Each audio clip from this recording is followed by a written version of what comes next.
Welcome to We Drink and We Farm Things. This is the farm comedy podcast that is an adult happy hour for the farming community. We drink adult beverages, talk about the ups and downs of farming things, and give zero clucks about not having the perfect farm life. We keep it real with you and share the mistakes we've made and what we've learned so you can feel less alone in this farm thing. We drink things, we farm things. Oh, hey there, Sam. Oh, hey there, Bev. What you drinking over there? It looks real fancy like. It's actually really delicious. So this is a Midwinter Mojito from Simple Goodness Sisters, but it is the mocktail version of the mojito. So it's basically made the same as a mojito, but without the alcohol. That's the only difference. Okay. So the main ingredients are club soda and some cranberry rosemary simple syrup. Ooh, Yeah, that sounds yummy. it is. It's really good. And I rimmed it. I don't know if you normally rim a mojito, but it felt appropriate for today to make it fancier. But I rimmed it with rosemary sugar from Simple Goodness Sisters because they make all their own cocktail additions and stuff too. So that's what I rimmed it in. Yeah, it is. It's super pretty. It's delicious. And I made it in a glass that I had bought for my husband. It's a whiskey glass, but it's got the Grand Canyon embedded in the bottom of it. So fun. I went all out today. You just went 100% fun. Yeah, 100% fun. You did. So what are you drinking over there? So I went super boring today. You did all the fun. I did the boring. I'm drinking a Fairlife protein shake. Woo! Ooh, yummy. It's the chocolate one. It seems like my Walmart, which is where I get my groceries from, because it's really one of the only options in my area, is out of Fairlife stuff consistently because it's so popular. They're really good at restocking it, but it's hit or miss of when I do a pickup order, if it's actually going to be there. But now it seems like they kind of figured out how much they need to carry for some of the products. So I like the vanilla ones and the chocolate ones because Nice. especially during working hours and stuff, it's super hard to not just eat a bunch of carbs, especially if I'm trying to eat my feelings. So I really like those on days where I'm I could probably use a little bit more protein. Yeah. For sure. So highly recommend. Nice. Our drink peep this episode is our friend Natalie Quist, and she is at Cloud Lover Fiber over on the Instagram. So cheers, lady. Cheers. All right. So today's Minisode, we both have a few things to share. And then our listeners supplied us with a good amount of can't evens in our Facebook group. I've actually got one from her mom via text as well, which might be my favorite one of this month. It's pretty good. More on that later. So, Bev, do you want me to start or do you want to start? I'll let you start. Alrighty. So I have two can't evens today, so I'll do the first one and then we'll pass it back over to you. So this first one is I can't even, it makes me really sad that this is a thing. And there's a lot of different sources on this topic. I did find that this article was one of the more descriptive ones, and it's actually a gaming website. So it's from Kotaku. Yeah, that's what I'd say. Show notes. Yeah, you guys can look at the show notes, but it says the metaverse is already here for cows, and it's very sad. I feel like we may have briefly touched on this before. Is it virtual reality for cows? Yeah. So apparently in Turkey, the cows are entering the matrix before the rest of us that we know of. I mean, we could already be in it. I don't know. That's kind of the point. But 2022 is kind of off to a weird start for some cows in Turkey. So what happened was a rancher put virtual reality headsets on some of his cattle to see if his animals would produce more milk, because they think they're outside in a nice sunny field, instead of confined to indoors during the winter. So he's trying to, this is my perception of it, he's trying to manipulate the cow's reality to make them happier so they can produce more milk. So PETA doesn't like that. That was one of the articles I read too, which doesn't surprise me that PETA doesn't like that. The cow's milk output actually went up from 22 liters to 27 liters a day. So it worked. So it did work. Now there isn't been like any long-term studies on if the cows are actually happier, because really, how do you measure a cow's happiness? You can't interview them. You can't give them the 9-question depression survey. Yeah, that we all get at the doctor's office. Yeah, to see if you're anxious or depressed. Yeah. But they are producing more milk. So it does give them some kind of boost. He claims that they are less stressed. Again, there are probably some things that you can measure to see a cow's stress level, but it's not like they're winking and giving you a smile when you go in the barn and hoping that you charge the VR headsets, because they just can't wait. But I thought this article was funny because it says, now I probably don't need to point out to you, but this is basically the plot of The Matrix. Living beings are strapped into a virtual world, tricked into living a better life while producing resources for those holding them captive in the metaverse. Does this really mean that the cows are actually the one? An inevitable anomaly? A chosen cow will rise up and defeat humanity and free his bovine brothers and sisters? Probably not. So, I think I actually have to point out one more thing. Somebody in the comment said the Mootrix. Oh no. Oh no. And there's our episode title. Yeah, the Mootrix. So think of that what you will. I think there might be some ethical issues there to work through. I don't really know. It just kind of made me sad, but that might be because the picture in the article looks like a fancy cow, like my Hereford Highland mix. And maybe she would be happier out there right now. I don't know if she was strapped into a VR machine. She is kind of wandering around looking for grass when I checked on her a little bit ago. So who knows, but we'll make sure that the link is in the show notes and a picture circulates on our YouTube so you can see what this looks like, because it's kind of ridiculous. Oh my gosh. I was just going to say that like perception is basically reality. Yeah. So yeah, it's hard to say like what the ethical issues are that come up with it. I don't know. I'm torn. I don't know how to feel about it yet. I think I need to marinate in it a little bit. But if the cows are producing, I need to ruminate on it. That's right. But if the cows are producing more milk, that leads me to believe that they believe they're happier. So that they're being manipulated into believing they're happier. Yeah. I mean, it starts with cows, but like there is a big push right now for the metaverse and Facebook doing the meta thing, and the virtual reality stuff really, from what I hear, is very realistic. So before you know it, who knows, maybe you're an individual that gets married in the metaverse. Just somebody that you've never actually met before. Like totally that is possible. A leap, but if we're doing this to cows in 20 years, where are we going to be at with humans? Like, who knows? Wild to wrap your head around. Have you read the book Ready Player One? No. And I know there's a movie, but I've never watched the movie. Some of those kind of like freak me out a little bit. Oh. Because that is like a simulation theory. And some people believe that we live in a simulation. So if you really want to go down a conspiracy rabbit hole, that's a fun one to go down.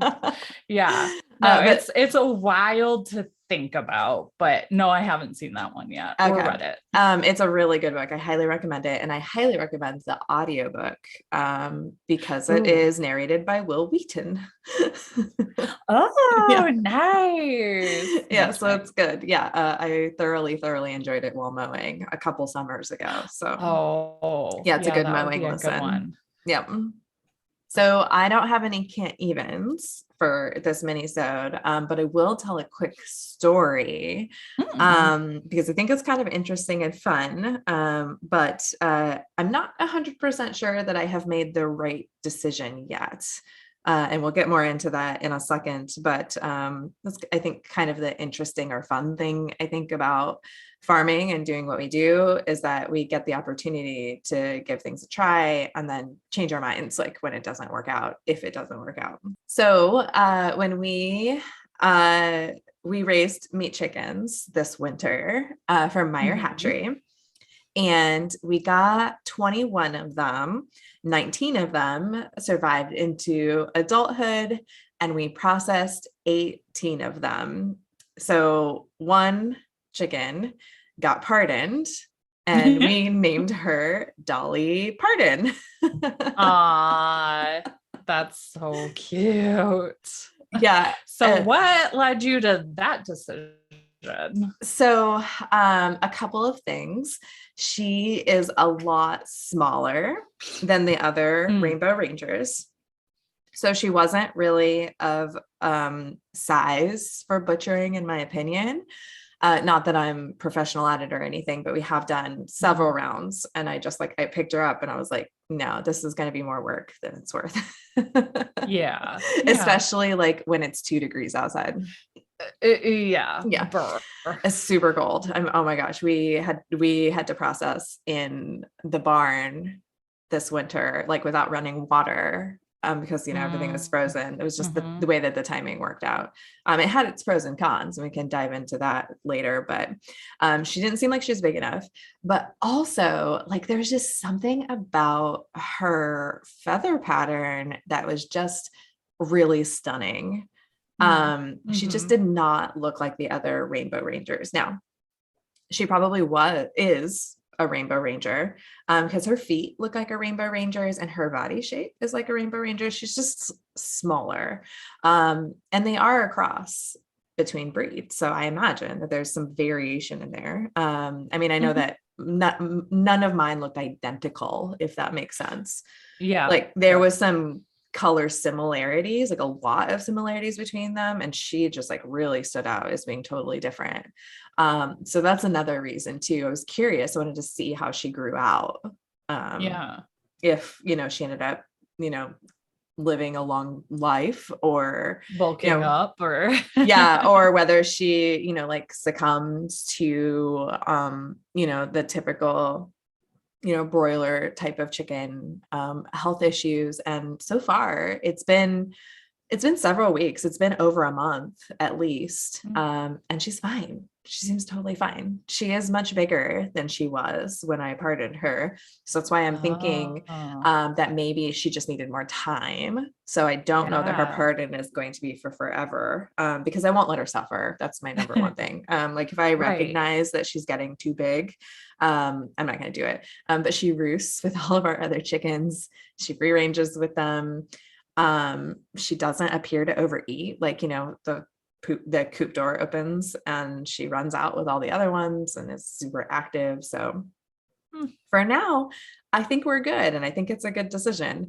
But we'll see. I'm mostly just curious because we've had people ask us and talk about, whether or not, they really can live longer, whether you really do have to butcher them at 9 weeks. And I think the answer right now is no, you definitely don't have to butcher them at 9 weeks because we both went through delays. Yeah. And butchered ours later than intended. Right. Yeah. But that's because we chose a breed that could allow for that flexibility. So if you're listening or behind, like we chose Rangers that can go for a while compared to a Cornish cross where like you're doing them a favor by that point. which that's probably debatable to some people that you're doing them a favor, but if you've raised them before or looked into it, you get what we're saying there. I almost wonder if maybe she was like the runt or something, or maybe she got bullied and she just wasn't eating the same amount as the others. Oh, yeah. Maybe. Or maybe she's just a late bloomer. Yeah. It's hard to say, but I'm keeping an eye on her, and I'll keep everybody posted on if I decide to go ahead and process her, because this is just one. So it'll be an easy, one and done. But yeah, I decided let's go for it and give it a try. Do something different. And I bet the weather factored into that a little bit too. Like, I don't want an extra 10-15 minutes tacked on if this bird isn't ready. I totally get that. Yeah, I was just kind of like, I don't want to waste my frostbitten fingers or oh, that's so cold. That's the hassle. Yeah, it was super cold. I don't know that I would do it that late in the season again by choice, but it was an interesting thing to go through. Yeah. Now you know. Yeah. And now I have a chicken that has one of those punny celebrity chicken names, which is something I've always wanted. So there we go. Dolly Parton. There you go. What's your next can't even? So my next one is from smithsonianmag.com. And the title is, "In a first, man receives a heart from a gene-edited pig." So 2022 brought about the first swine-to-person cardiac transplant, and it's offering hope to thousands in need of organs. Or it's bringing us the zombie apocalypse. Or yeah. Just kidding. I mean, who knows? This is the first one, so I'm sure they're going to be watching him very closely. So this was considered a highly experimental surgery. This is the first time it happened. This was for a man that was 57 years old. He lives in Maryland, and apparently he's doing well. And I did check again before we hopped on to record, and I don't see any negative updates. So I'm going to assume that this guy's still doing okay.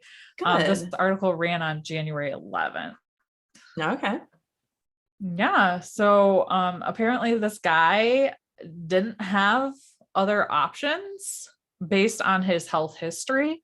So he thought, why not just give this a shot, because he wasn't going to make it if he didn't try something. So this has the potential for research to continue to help with the transplant shortage that we're experiencing, at least here in America. There are actually over 100,000 individuals on the national transplant waiting list, and around 17 people die each day waiting for an organ.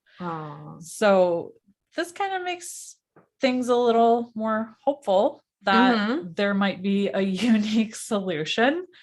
Again, maybe this brings up some moral questions for people.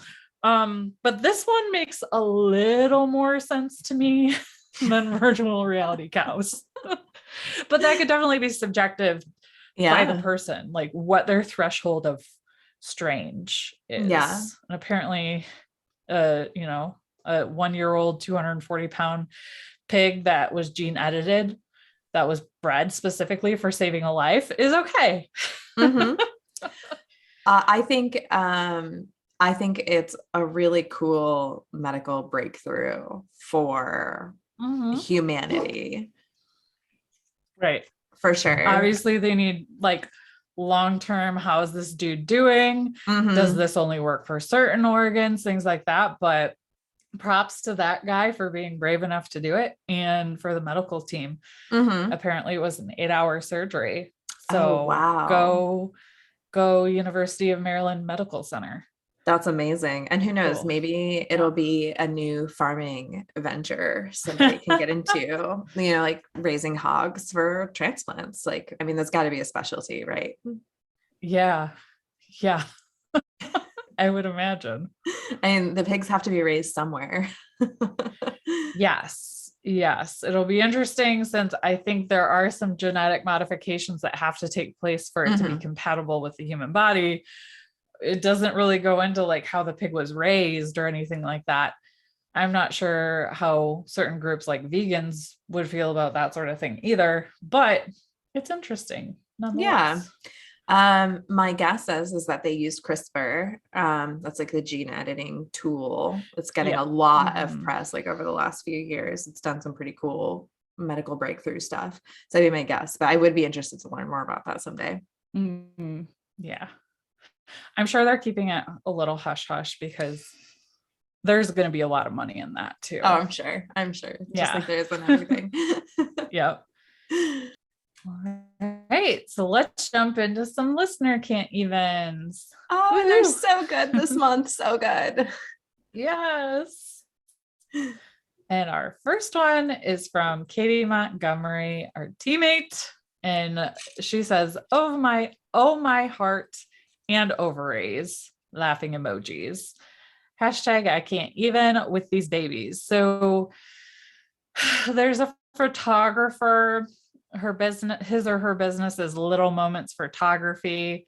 And there's just baby cow spam pictures, not like baby cows, but like a human baby cuddled up with a calf. So a baby cow. Adorable. And some adorable photos. They're really cute.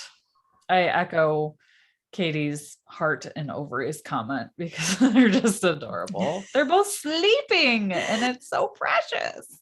They are pretty adorable. It takes a lot to get my ovaries like yearning these days. I'll just get that out of the way. Look, I have a kid that's getting ready to graduate high school next year. Yeah. So that makes sense that it would take a little bit. Yeah, so it would take a little bit, but these are incredibly adorable. I love how the calf is just like totally sleeping and the baby is totally out too. Like it's the cutest thing ever. Yeah. It's probably the only way that this photo shoot would really work, unless you had like a really docile calf and docile newish born. Yeah, I mean, well, because like we know how baby animals work. They're only docile when they're like this. Yeah. Otherwise, they're bouncing off the walls. Yeah, I got 4 baby goats in the barn, and they are just either sleeping or bouncing around and being adorable. Oh my gosh. Yeah, I can't believe Maya had quads. That's incredible. That's so exciting. Yeah, are those the first set of quads? First quads on the farm. Yep. That's awesome. She's making up for only having one last time. Oh, apparently. Yeah. So she had 4, and it was like 15 minutes between the first and second one. So I was like, well, maybe she's only having one again. No, and she pushed out 3 more. Like, oh my boom, gosh. boom, boom. That's amazing. Like after the third one, I'm like, okay, you're done. You usually have 3. And then she's pushing some more. I'm like, that's not the placenta. Oh my gosh. What the hell? Okay. Anyways, we'll do an episode on that sort of thing once Bev's goat has her babies too, and we'll compare notes. Any day now. I'm on baby watch. Yay! For sure. All right. Our next can't even is from Cindy Rains Clark. And she says, hashtag can't even. And it's a photo. And it says, to all those who live in cities and had never seen this, this is what a cow's egg looks like. And it's like an ostrich egg, I think. Yeah, I was like, I don't know what these are. They're huge. Like one of the hands that's holding this thing that looks like an egg is definitely like a dude hand. Yeah. And it's bigger than the whole dude hand. But yeah, I have no idea what those are. Yeah. Big eggs of some kind. But not a cow's egg. I can tell you that much. Ostrich. It's not a cow's egg. No, because I don't know if you guys know this. Cows don't lay eggs. No, they don't. That's why this is funny. That's why it's funny. It took me a minute when she posted this. I'm like, it's a joke to people that don't know any better. Yeah, that don't know that cows don't lay eggs. No, it would be kind of nice if they did, though. That might be more interesting. The Yeah. delivery process might be a little easier, but I can't see a cow sitting on an egg to hatch it. Lots of broken eggs. Yeah. I don't think it would work. I think Mother Nature designed cows as they are for a reason. Yeah. Yes. So the next one is from Philip Tompkins, and he says, I have no words for this. And it's an American farmer demonstrating his Goatmobile. So the vehicle is driven by a goat, which is in a running wheel. The Goatmobile could reach speeds of up to 15 kilometers per hour. And the spare goat at the top was there as well. You know, maybe if his friend got tired or something, or got something in his hoof, not really sure. But the spare goat is hanging out there. So there's 2 goats and a guy on this. So it carries quite a bit of weight. And apparently this invention was created in 1937. I just did the calculation for kilometers per hour, and it is 9.32 miles per hour. So now everybody has an idea of what that means, or all of the Americans have an idea of what that means. That's doing pretty good. That's pretty fast for a goat propelled vehicle. Yeah, I agree. My goats run pretty fast, but not for very long. No, it's like short sprints of zoomies. All right, our next can't even. It's from my mom. And she sent me a message and she said, #can't even, just finished listening to podcast episode 188. And this is the suggested video following yours. And it's on YouTube. And the suggested video following episode 188 was the farm animal molester, Robert Garrow. It apparently was a serial killer. And a farm animal molester. Yeah. So does your stepmom like My Favorite Murder or serial killer documentaries? I'm just wondering why YouTube thought it was a good idea to suggest this video to her, because we didn't talk about animals at all in that episode. Oh, we did. Oh, you're right. It was the gardening episode. Yeah. Oh my gosh. Yeah, I have no idea. I'll have to ask her what she's looking up on YouTube to make it suggest. Maybe you don't want to know. Maybe I don't want to know. Oh my gosh. Yeah, I don't pretend like I understand the algorithm. No. But I couldn't believe it. I was really glad that she sent that to me because it totally made my day. Yes. All right. This next one is also posted by our friend and employee, coworker, teammate. Katie. Okay. So this one's a video, and she says, goes out to steal my husband's duck call and see if the girls talk back to me. #can't even. So Katie has donkeys, and in this video, it's like a line of duck hunters like laying up against like a grassy knoll, and they're doing their duck call thing, and this wild donkey comes up to them and just starts hee-hawing away. That's amazing. At them. Also, I feel like there's very specific product placement here. There's a McCafe. I saw that. Just sitting there too. But yeah, so you definitely want to go watch the video.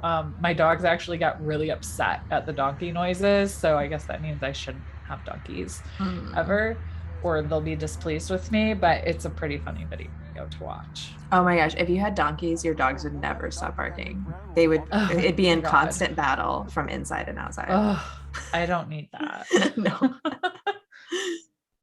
All right, our next can't even is from Leah Goodlad. I apologize if I pronounced that wrong. I can't see today. And she says, "Can you? Because I just can't." And she shared, this is a video, and it says, "The laws of physics don't apply to goats." And it's a goat just like walking down the side of a palm tree, like you know, straight up and down palm tree, and goats like this, and go straight down it. I don't know, not phallic. I don't know how they do it, but goats pretty much are magical. So Yeah, they're skilled in climbing and just shenanigans. So this video really does make sense. But yeah, so we'll make sure we play that within the YouTube video for you all too, because it's pretty crazy to watch. Yep, they're just so talented. And that's why they can be escape artists too. It's true. So that is it for this week's Can't Evens. Make sure that if you come across something that you can't even about, to drop that in our Facebook group. So the Facebook group is We Drink and We Farm Things. Join that if you haven't already, and then you can post that in there and use hashtag Can't Even so we can find them and talk about them on our minisodes. That's right. And just some quick housekeeping and announcements before we're all done here. Hit the subscribe button, download the episode when you listen. It helps more people like you find the podcast. And make sure you take a look at those show notes that we mentioned a couple of times. You're going to find links to our social media, our merch shop, and the Can't Evens for today, and some other fun things. So go check that out. Yeah. So that's it. And until next time, drink, farm, and give 0+. Bye now.